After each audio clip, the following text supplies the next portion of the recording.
Chairman DeFrank, it's good to see you. Same here. Thank you for your testimony. And as you know, I've been pretty far out there on front of protecting consumer data and privacy. And I think in the space that we're talking about today, that's super important. I think that the last panel would agree with that as well, and that there's a recognition that there's some bad actors in the space. So one of the important aspects of the forthcoming legislation that I talked about with the previous panel would be to require training and exams for entities that would be operating in the retail energy space, and that would fall under your commission's purview for oversight.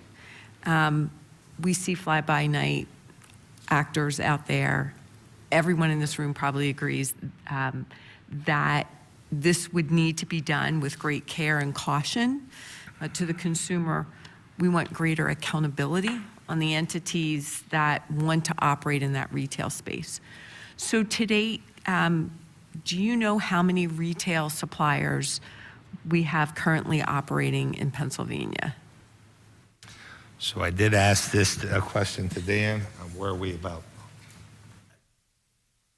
Ones that are actually serving customers, residential customers, I would put that number probably around 3 dozen. Anybody online won't be able to hear your testimony.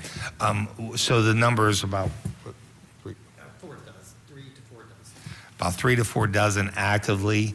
Licensed, we have over 200. Now, a lot of those are brokers, though. They're not necessarily suppliers. They're brokers. So they're not taking title to power, simply a pass-through. Okay. So we've seen successes with similar types of training programs set up in neighboring states. So when we look at the retail supply market, could you speak to the need for that proper consumer protection? What would need to be included if we endeavor down such a path to make it easier to switch utility suppliers and maintaining the safety of that process for the consumer? So as the previous panel stated, we do have a 3-day switching policy here in Pennsylvania. Sometimes that policy is not followed, so I would tell all consumers, please let us know if you try to switch and a month later you still haven't been switched.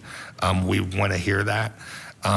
In terms of training, anytime we educate consumers, I think that's a good thing. That's an advantage because you're telling them the things they need to know, the things they may want to avoid.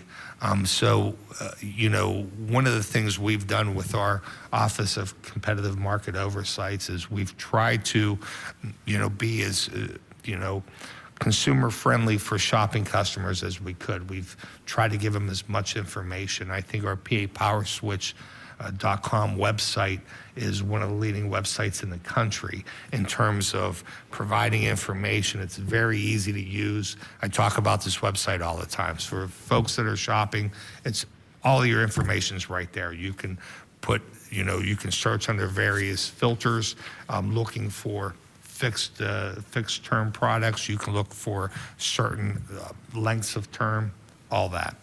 Anytime we can put that kind of information in consumers' hands, I think that's a benefit, that's a positive.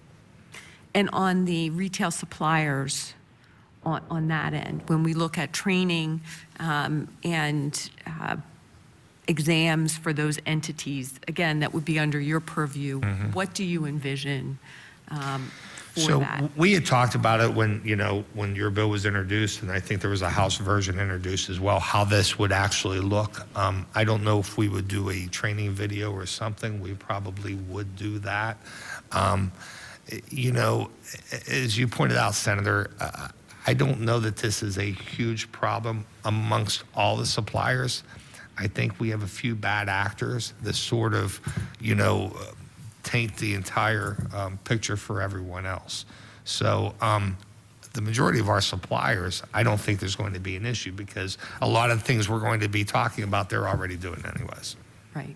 unfortunately, we find that at times we have to legislate for those bad actors. Yes, we do. So that, again, we always have to be mindful to protect the rights and the interests of our consumers. And that's something we've done is we've seen cases of slamming come up and things like that. We've held, it's been a heavy hammer because they're hard to catch. When you do catch them, you want to make sure that we send a signal that this is not going to be tolerated in Pennsylvania. I appreciate that. Thank you again, Chairman. Thank you, Chairman Stefano. Senator, and one other question you had on those cost allocations for transmission, I'm happy to answer those. So, you pointed out some changes in Maryland and that with Brandon Shore's closing, I think it's about a $700 million transmission fix. However, PJM does have a policy in place. It's called the state agreement approach. So when a state does something, whether it's a climate goal or whatever they do that impacts generation, that state pays for that. So, would some of that cost be socialized over the entire RTO? Yes, it would. But the lion's share would be paid by those ratepayers in that area that needs that transmission. I appreciate that, and I'm sure that we probably all agree that Pennsylvania does an exceptionally good job of generating energy. Yes. And I'm sure there are many states and their citizens who are exceedingly grateful. Yes. I look at that generation map daily, and there are a lot of states that owe us a debt of gratitude for what we do. However, I don't believe that any of that cost should be incumbent on Pennsylvania ratepayers when other states are really engaged in failed policies and not holding up their end of what it means to be part of a grid.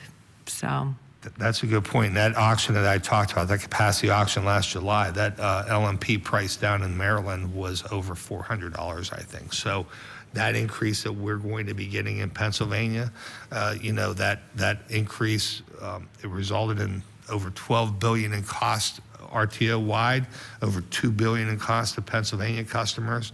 Maryland customers are going to even be seeing a larger increase because of some of those policies that have been implemented there. thank you, Mr. Chairman.